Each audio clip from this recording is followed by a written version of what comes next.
This Real Housewife is the franchise's best puppet master. In a world where vaccine mandates are falling by the wayside as hapless idiots seek robotic therapy, it's futile to expect rhyme and reason from Bravo, of all places. Even so, I'm here to make a desperate plea. Please, please make all the women in Miami mojito-carrying housewives. It's cruel and unusual to continue acting as though Adriana, Marisol, and Kiki are just friends when they're getting solo scenes and storylines that rival, and even outweigh, their mojito counterparts. That's all. Back to regularly scheduled programming. The Real Housewives of Miami are on the Lady Gaga diet, going bus, club, another club straight into another cast trip. This time, the ladies have boarded a Virgin Cruise line, thanks to Marisol's good friend Richard Branson. Does that outweigh a private plane? Maybe so, and Marisol knows that. There's a cold war brewing in Miami, even if things seem relatively calm for now. On one side, there's the Julia, Marisol, Alexia alliance, whose fierce devotion to each other has bordered on sycophancy.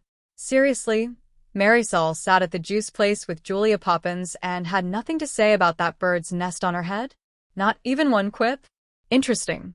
That contingency remains on the outs with Stephanie, whose abrasive behavior regarding her poopless plane has them decidedly on edge. Stephanie has never heard about wealth whispering. She does not know how to show, not tell. She just walks into every room she can with her ends flipped up and a bullhorn, ready to buy herself a spot in the group. That would almost assuredly work in Beverly Hills, where Kathy Hilton has done exactly that, but here, it's a different story. So, Stephanie has decided to reassess her approach. Going forward, she will be Nautical Steph, as everyone knows a woman who rebrands her multiple personalities is the exact kind of low-key, chill person you want to be around.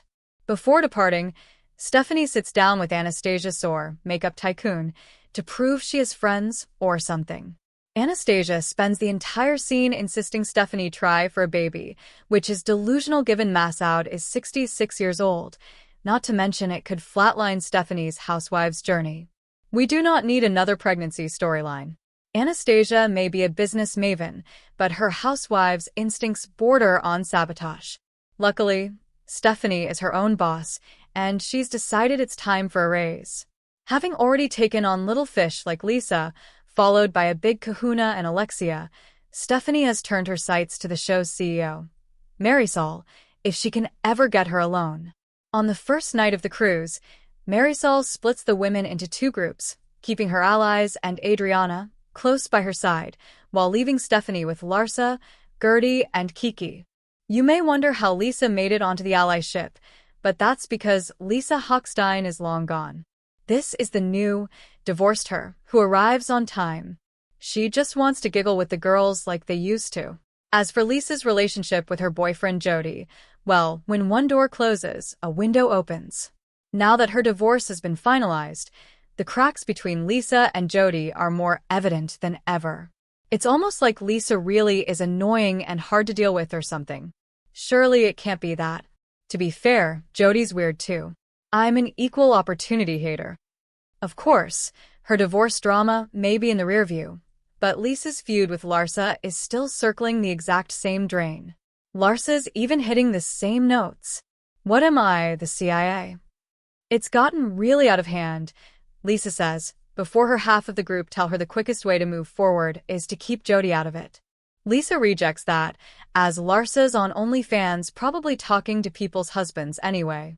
She can't respond to a text or 22 from Jody.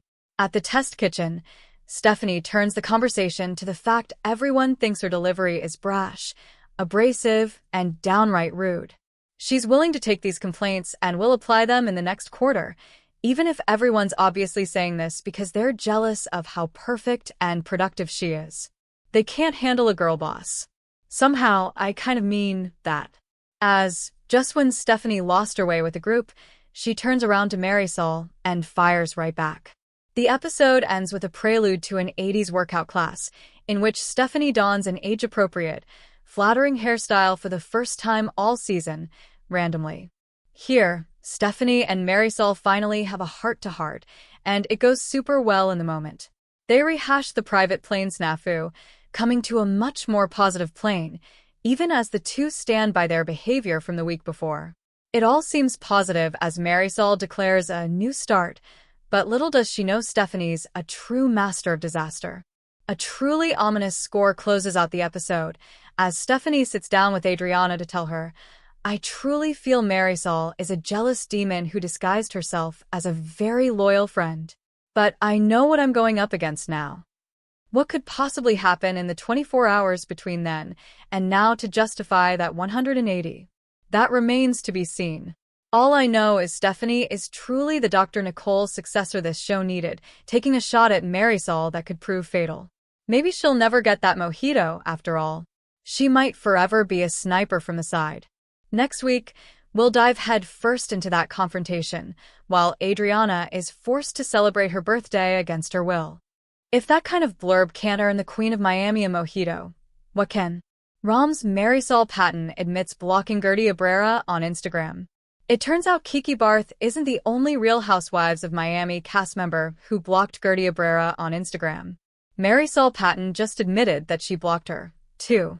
According to her, Gertie earned a block from at least 4 cast members, and it all happened before they ever sat down for the season 7 reunion. Marisol Patton blocked Gertie Abrera a few days before the RHOM reunion.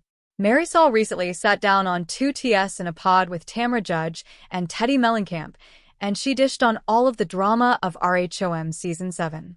From her bestie Alexia Nepola's questionable breakup to the private plane debacle, Marisol dove into all of the mess.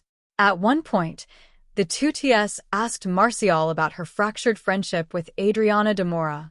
Marisol made it clear that they still weren't on good terms, and she has her blocked on Instagram.